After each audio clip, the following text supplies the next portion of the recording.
today's video ay mag-update lang po ako kasi balik kagabi, 2 hours lang ako natulog. As in talagang hanggang ngayon yung yung ulo ko, yung mata ko, hindi maganda ang pakiramdam dahil sobrang kulang talaga ako sa tulog dahil alam niyo naman, konting kibot, iniisip ko, nag-overthink ako, nag-reviews ako ng sobra. So, ayun, kahapon kasi sobrang nireviews ako kay Lolo Rick kahapon. Kasi iba yung ano niya kahapon. So, ngayon, hindi na siya makakain ng kanin. Kahit may sabaw pa yun, hindi na siya makakain ng ganon. Ang makakain niya ngayon ay gatas na lang. Kahit yung gatas, tutunawin ko ng tinapay, hindi na niya kayang kainin. So, yung gatas na lang talaga yung pinapaano namin sa kanya.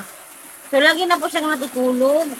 Nandun siya sa bahay niya mag-isa, lagi siya natutulog at hindi na siya makapagsalita. Kasi parang sobrang maluya ba niya, parang, hindi ko alam baka kasi yung mga kamay niya, gumaganon, oh.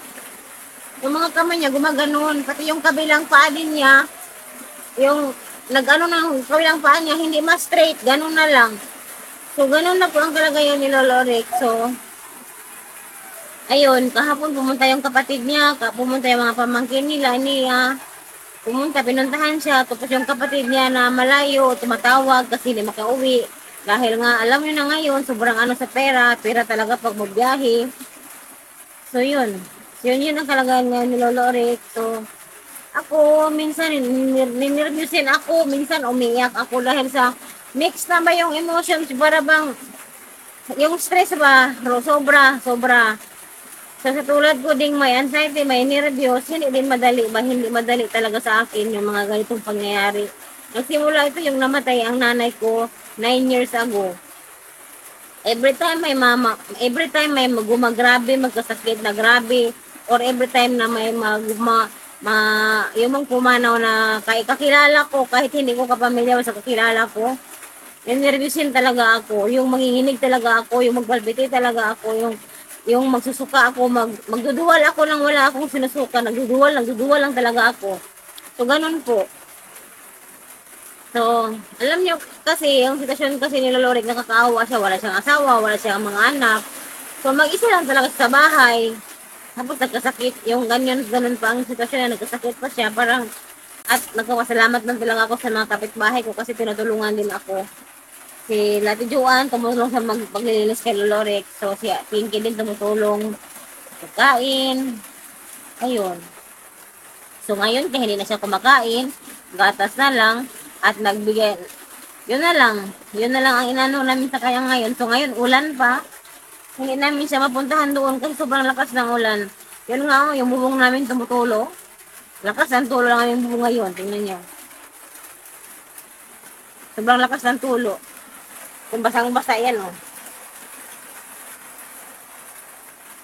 Every time talaga pag mag-ulan, itong kusina namin, basa talaga. Oh, sobrang basa na. Yung dito na lang dito na lang hindi basa sa ano ko, sa harapan ko.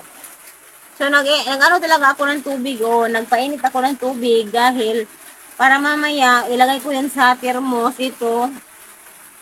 Kasi si Lolo Rick, gatas nga ang iniinom. So, kailangan ng mainit-init na tubig. Hindi ko naman pinapainom ng mainit, pero nilalagyan ko yan ng matubig na, yung natural na tubig, nilagyan ko ng natural na tubig. Tapos para pag inom niya, yung init ng gatas ay kaya niyang lunukin agad. At hindi siya mapapasok. So, ayun. Hindi ko na alam kung anong mangyayari. Basta, ang akin lang hanggang makakaya, hanggang may mabigay, si Lolo Rick, inano din namin.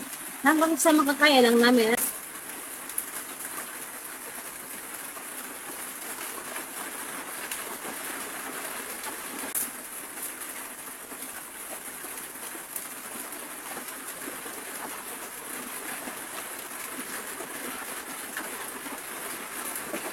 So, ang hirap ng, panggatong pag-ulan. Marami namin kaming panggatong kinuha ni Chris, pero unti-unting nauubos din. So, hirap magbilad ng panggatong kasi nga yung panggatong, Yung mga panggatong ngayon, laging basa. So, ayan lang po, update lang po.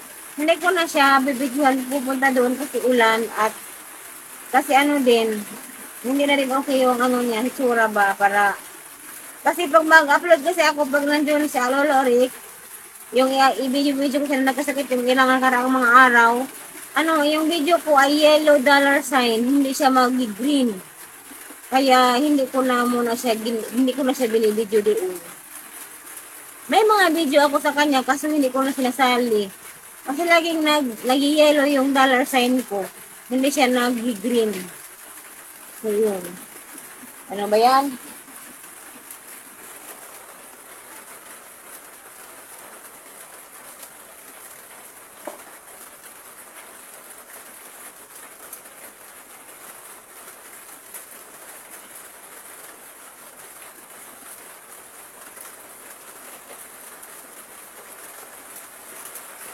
Yan lang po ang update. Thank you for watching.